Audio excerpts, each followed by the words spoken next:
What if I told you you are not as free as you think? Right now, wherever you are, your body is free.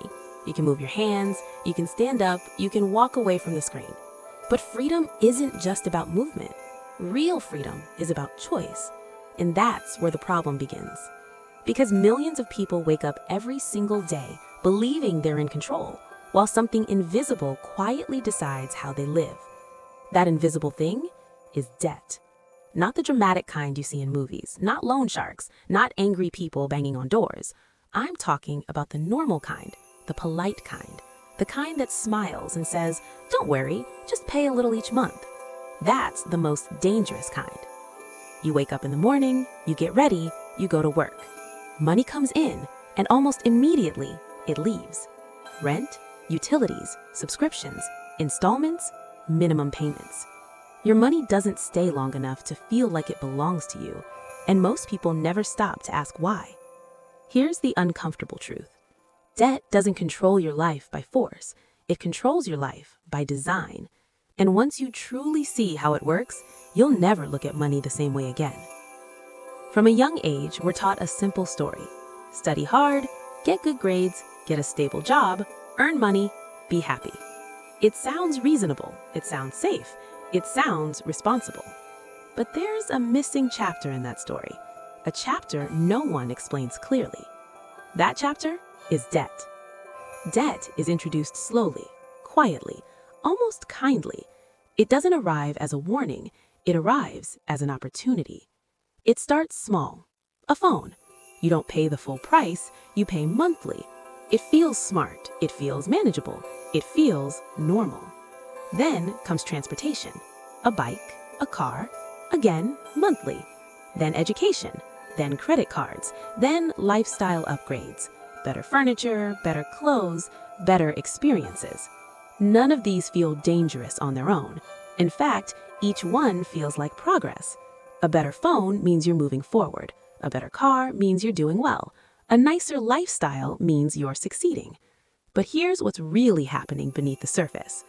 Each small payment is a box. Light at first, barely noticeable. You carry one box, then another, then another. At the beginning, you're fine. You're still smiling, you're still moving, you're still optimistic. But life doesn't stop adding boxes. Rent increases, food costs rise, energy bills grow, family responsibilities appear. Unexpected expenses show up without asking permission.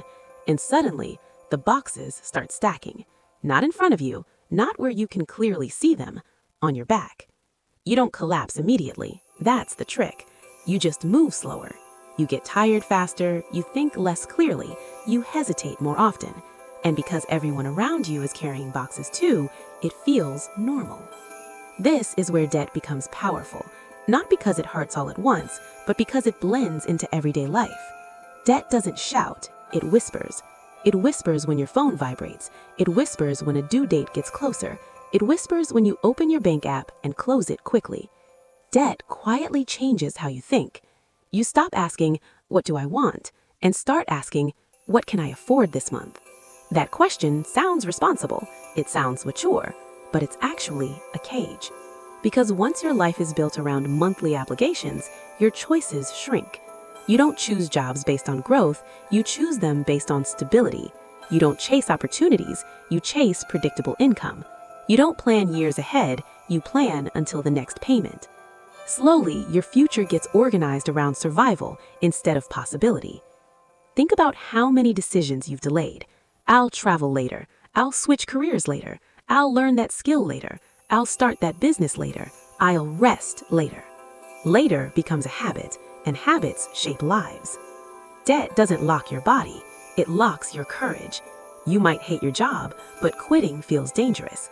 Not because you lack ambition, not because you're lazy, not because you don't have ideas, because the bills don't care about your dreams. They don't pause when you're exhausted. They don't slow down when you feel lost. They don't stop when you're burnt out. They arrive on time, every single month. So you stay.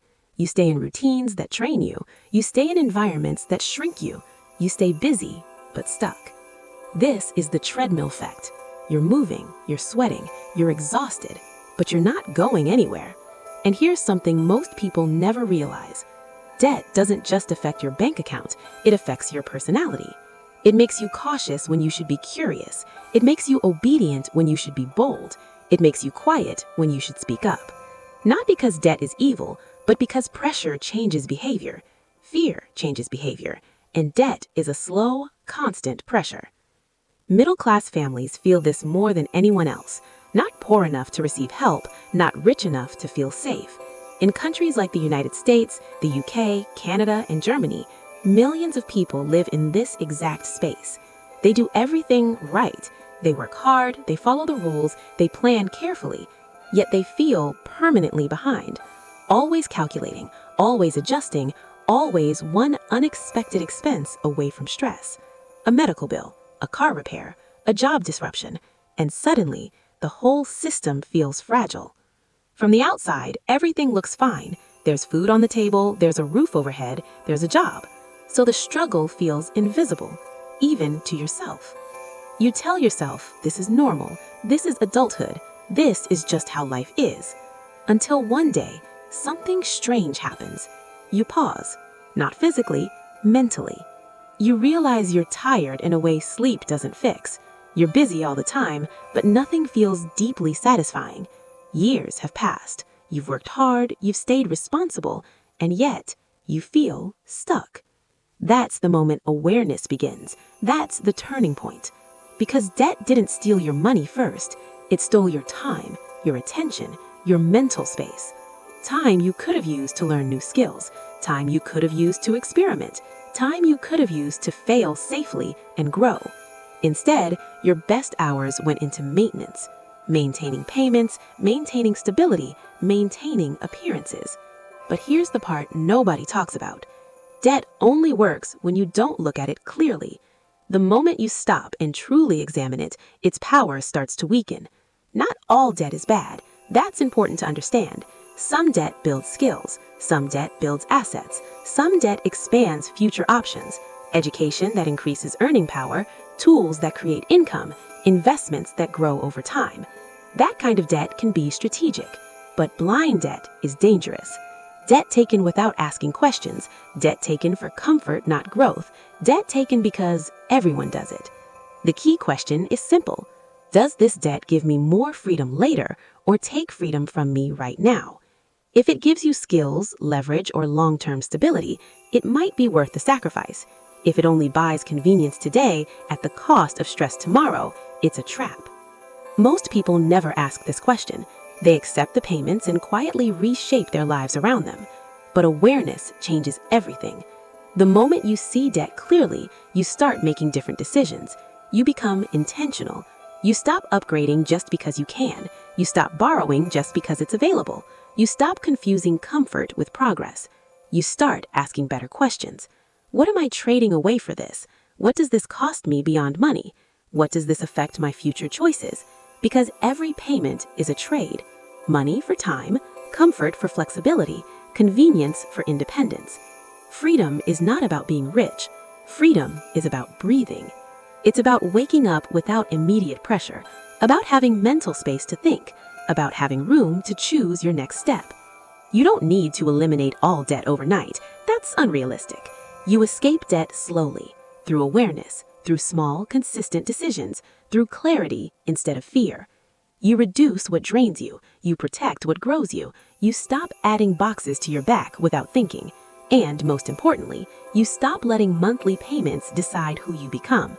Because the purpose of money is not consumption, the purpose of money is control. Control over your time, control over your energy, control over your direction.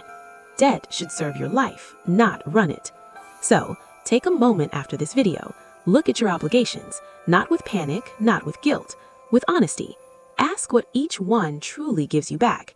And if this video made you pause, share it with someone who feels stuck but can't explain why. Because understanding the system is always the first step to escaping it. And once you finally see the strings, you can start cutting them. Thanks for watching our video. Don't forget to like and subscribe our channel for more informative videos.